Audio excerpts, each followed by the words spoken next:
जय जय रघुवीर समर्थ. दशक 10वा, समास 10वा, चळाचळ निरूपण. ब्रह्मा हे आकाशाप्रमाणे पोकळ असून अपरिमित उंच असणारे, आकाश निर्गुण निर्मल निश्चल सदैव प्रकाश देणारे आहे. त्याला परमात्मा असे म्हणतात. त्याशिवाय त्याला अनेक नावं आहेत. ते कोणत्याही क्षणी आहे तसेच असते.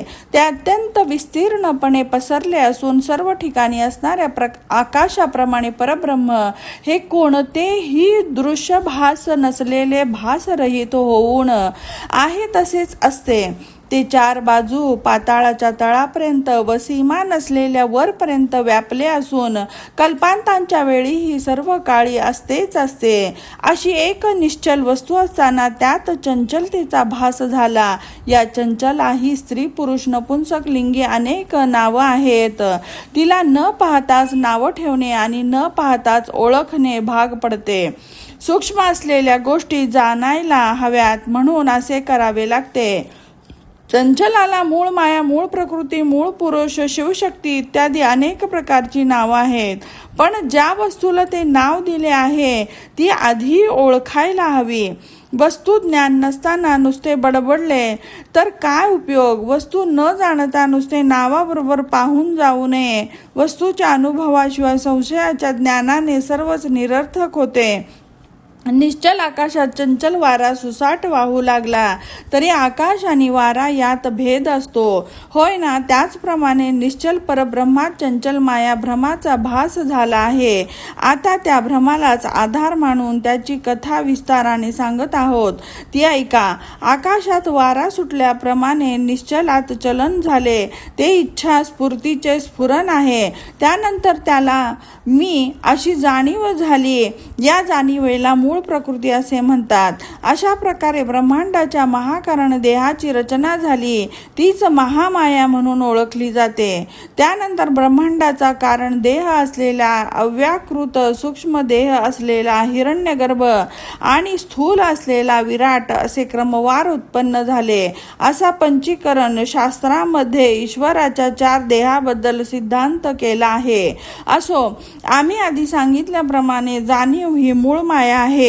तिची पुरुषवाचक नावं अशी: परमात्मा, परमेश्वर, परेश, ज्ञानधन, ईश्वर, जगदीश, जगदात्मा, जगदीश्वर, सत्तारूप, ज्ञानस्वरूप, प्रकाशरूप, ज्योतिरूप, कारणरूप, शुद्ध, चिद्रूप, सूक्ष्म, अलिप्त, आत्मा, अंतरात्मा, विश्वात्मा, दृष्टा, साक्षी, सर्वात्मा, क्षेत्रज्ञ, शिवात्मा, जीवात्मा, देही, कुटस्थ, इंद्रात्मा, ब्रह्मात्मा, हरिहरात्मा, यमात्मा, धर्मात्मा, नैऋत्यात्मा, वरुण, वायू, कुबेरात्मा, ऋषी, देव, मुनिधर, करता, गणगंधर्व, विद्याधर, यक्ष, किन्नर, नारद, तुंबर आणि समस्त जनांचा अंतर्यामी यांना सर्वत्रात्मा असे म्हणतात.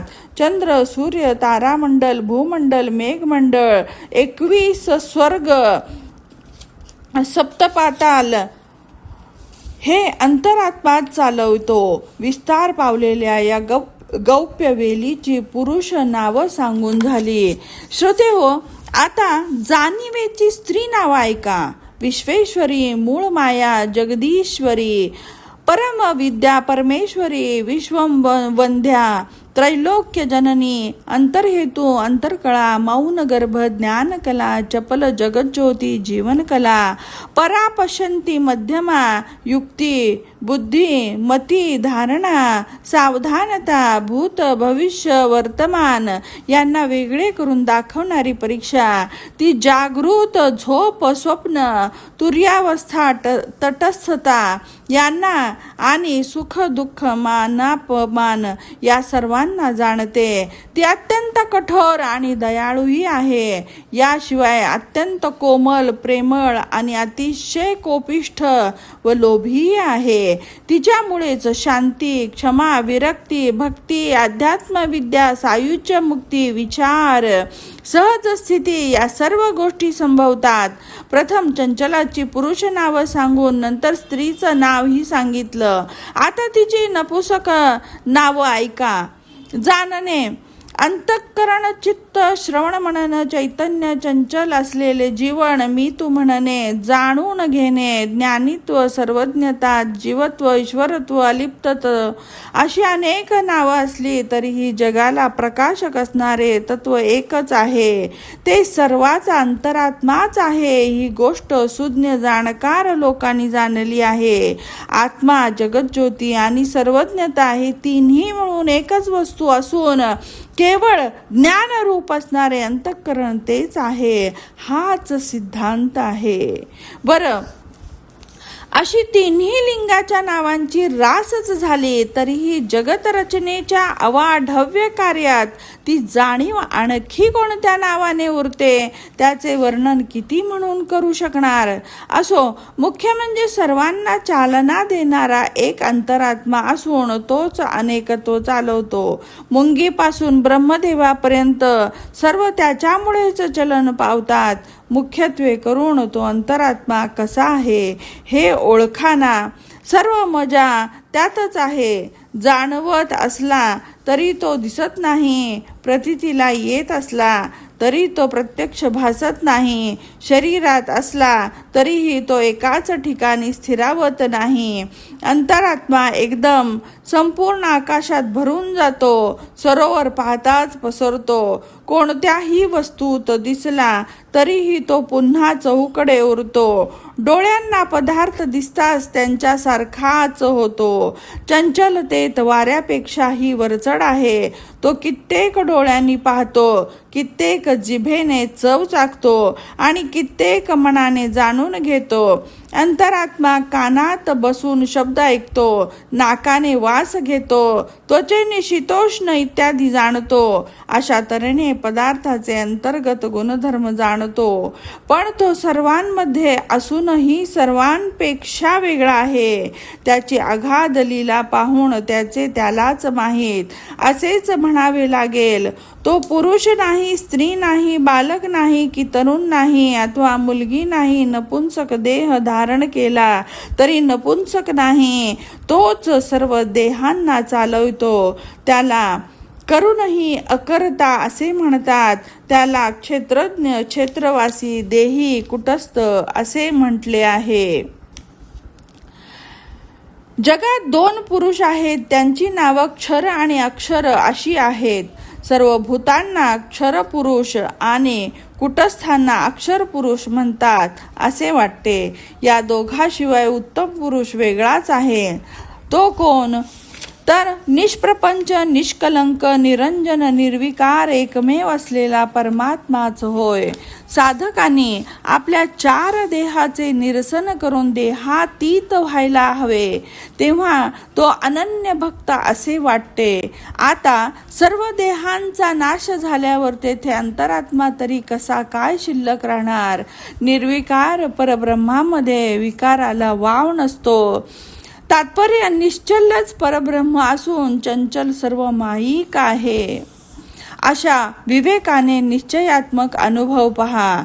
येथे फार गोंधळ घालण्याचे कारण नाही. एक चंचल आहे, दुसरे निश्चल आहे.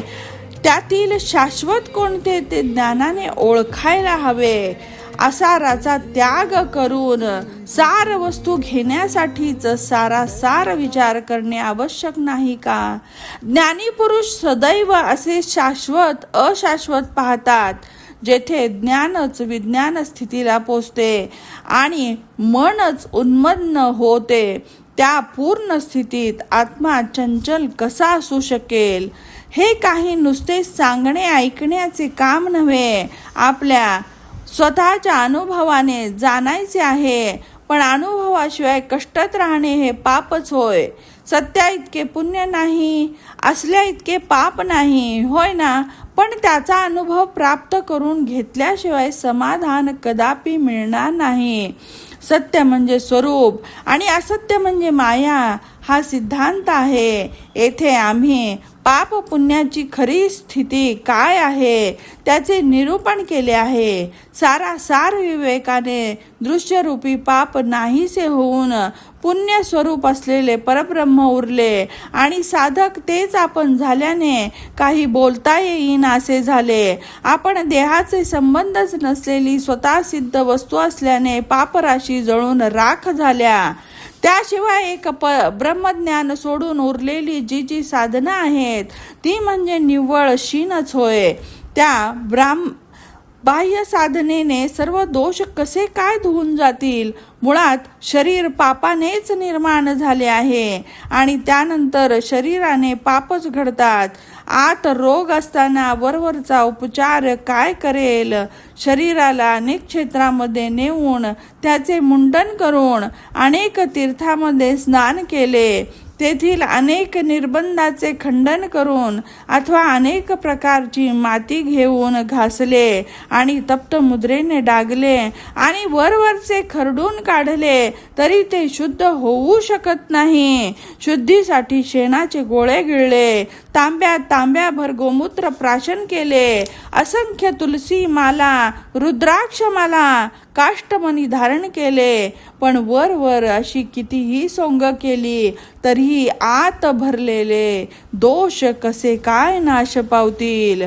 त्या दोषांची जाळून राख करण्यासाठी आत्मज्ञानच हवे. आत्मज्ञान हे अनेक व्रत दान योग्य तीर्थाटनापेक्षाही कोटीपटीने श्रेष्ठ आहे. असे हे आत्मज्ञानच सदैव लक्ष असणाऱ्याच्या पुण्याला सीमाच नाही. त्याची वाईट पापांची पीडा कधीच नष्ट होऊन गेली. वेदशास्त्रामध्ये प्रतिपादन केलेले सत्य ब्रह्मस्वरूपच ज्ञानी पुरुषांची स्थिती असल्यामुळे त्यांच्या पुण्याला हिशेबच नाही, त्यांच्या भाग्याला सीमाच नाही. हे आमचे अनुभवाचे बोल आहेत. म्हणून स्वतःच्या अनुभव दृष्टीने या विषयाची प्रतीती घ्यावी. तर प्रतीती सोडून दुःखी होऊ नये, प्रतीतीचे भोगते हो. जेथे प्रतीती नाही तेथे सर्वच शोकदायक आहे असे समजा. श्री रामचंद्र प्रभूंच्या कृपेने तुम्हा सर्वांना निश्चयाची अनुभव सिद्धी प्राप्त होऊ दे. इथे श्री दासबोधे गुरुशिष्य संवादे दशम दशके चळाचळ निरूपणम नाम दशमाः समासः समाप्ताः. 10वा समास समाप्त झाला. जय जय रघुवीर समर्थ.